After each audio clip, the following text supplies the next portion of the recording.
Fala galera, como vocês estão, como vocês se encontram? Hoje eu tô aqui na igreja e eu quero falar para vocês sobre o tolo e as sombras da caverna. O que é o tolo e as sombras da caverna? Com base no livro Inteligência Humilhada, de Jonas Madureira. E ele está falando ainda sobre tolice, porque o pecado, ele nos deixou todos sem exceção, somos afligidos pelo pecado e passamos a ser tolos. Nós passamos a ser burros, a gente passou a ser pessoas irracionais em vários aspectos. E ele vai falar do mito da caverna de Sócrates. O que é esse mito da caverna? Morava uma turma de gente dentro da caverna e tinha um feixezinho de luz bem pequenininho entrando nessa caverna. E eles achavam que as sombras que batiam em algumas estátuas, da luz que saía, que entrava naquela caverna e passava em algumas esculturas, eram deuses, eram monstros.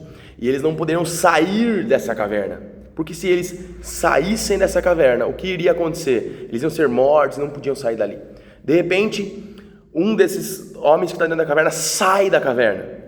E ao sair da caverna acontece algumas coisas ali, né? Ele, no livro vai descrevendo que a luz choca aquele homem, ele passa a ser cego por causa daquela luz e começa a doer aquela luz, porque ele ficou sempre na escuridão, mas agora ele viu luz fora daquela caverna.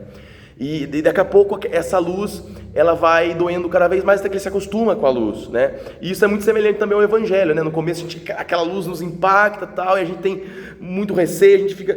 que aquela ideia que os cristãos falam às vezes, né? Nossa, eu conheci a Cristo e no começo piorou as coisas. Não é que piorou, é que veio luz, você estava tão bagunçado que você não conseguia enxergar. E ele vai falando desse mito da caverna, e ele fala que esse homem vai ter o desejo de libertar o pessoal que mora lá na caverna. E quando ele tenta fazer isso, ele provavelmente vai ser morto. As pessoas vão matar esse homem, porque vão falar assim, não, essa verdade aí que você está falando, que é mentira, e você é louco, e vão matar esse cara. E isso é muito verdade, porque não tem como uma pessoa libertar a outra. E nisso, o Sócrates, né, no caso, no platonismo, a ideia é que somente uma ação externa de algo maior pode libertar alguém da burrice, da tolice no caso. E aí, nesse ponto, platonismo e cristianismo são parecidos. Mas uma coisa que ele escreve aqui, eu queria ler para você, é: a libertação de que Cristo propõe a pregar é duplamente melhor do que a libertação que o Sócrates escreve aí. Porque uma coisa é ser livre para conhecer mais. Outra coisa é o conhecimento que liberta, a verdade que liberta. Então, no que se difere platonismo e cristianismo, então? A libertação no platonismo está dentro do homem, quando ele olha para si e ele é liberto por aquele conhecimento que está dentro dele, então ele é liberto para conhecer mais. No cristianismo, nós vemos que não é possível um homem salvar-se a si mesmo. Ele precisa de um Salvador que está externo a ele, numa ação do Espírito Santo dentro da vida dele. Então, o que a gente está falando aqui também não é que o cristão defende a morte da razão, que não vai usar o raciocínio, né? Nem o que ele defende é a sua insuficiência. A minha razão, ela está numa condição de humilhação, ela não consegue. Ela vai ser usada, ela vai pensar, mas ela não consegue chegar até o pleno conhecimento de Deus. Não podemos confundir inteligência humilhada com sacrifício do intelecto, sabe? Não vou mais pensar, porque pensar é errado. Ter uma razão, usar o raciocínio lógico para fazer as coisas é errado. Não é isso não. Mas é entender que é insuficiente. Então, nós só podemos, isso no cristianismo é muito palpável, porque nós só conseguimos entender a palavra de Deus quando o Espírito Santo pega essa palavra e ilumina os olhos do nosso entendimento. Nós, por nós mesmos, somos surdos e cegos para a revelação de Deus. E isso está claramente falado na Bíblia, né? Então, Calvino também falou sobre isso, né? Que nós somos surdos e cegos para Deus. Só Deus pode abrir os olhos do nosso entendimento para que nós possamos ver a luz do Evangelho na face de Cristo. Então, Deus, Ele pode falar o que for. Como nós somos surdos e cegos por causa do pecado, nós nunca iremos entender. A gente sempre vai continuar na tolice. O grande problema disso tudo é que faculdade, seminário e laboratório podem ser mais escuros do que o fundo de uma caverna. Pesado isso, né? Você pode estar estudando um monte de coisa, desenvolvendo coisas na área financeira, na área científica, acadêmica, e dando lição para os outros e tal. E isso ser mais tolo do que qualquer pessoa que não tem conhecimento nenhum do que você tem, né? Pode ser muito escuro o fundo, o interior de um seminário, de um laboratório, de uma academia, mais escuro até que uma caverna. E aí, eu li um texto de Provérbios, que eu estava lendo Provérbios enquanto eu li esse trecho do livro Inteligência Humilhada.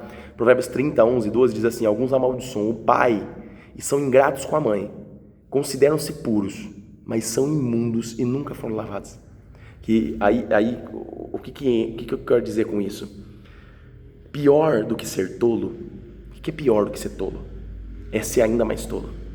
E geralmente o tolo, ele acha que não é tolo. Geralmente o tolo acha que é bom. Ele não suspeita, lembra que a gente falou no vídeo passado? Ele não suspeita de si.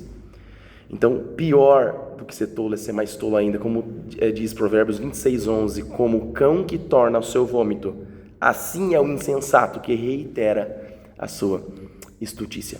Então, lembre, né, nesse mito aí de Sócrates, nesse conto, talvez o pecado, a escuridão, a independência de Deus seja o fundo dessa caverna, mas nós jamais vamos conseguir sair dela se antes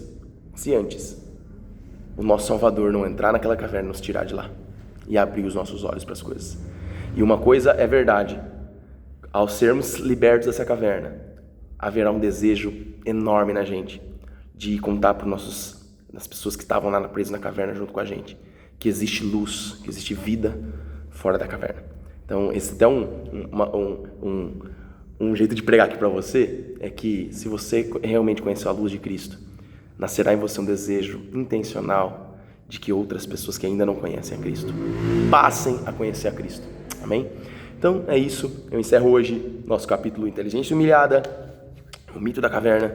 E comenta aqui embaixo, por favor, comenta com a gente o que você achou, o que você acha do vídeo, o que eu posso melhorar, o que você entendeu disso tudo, quiser rebater, fica à vontade.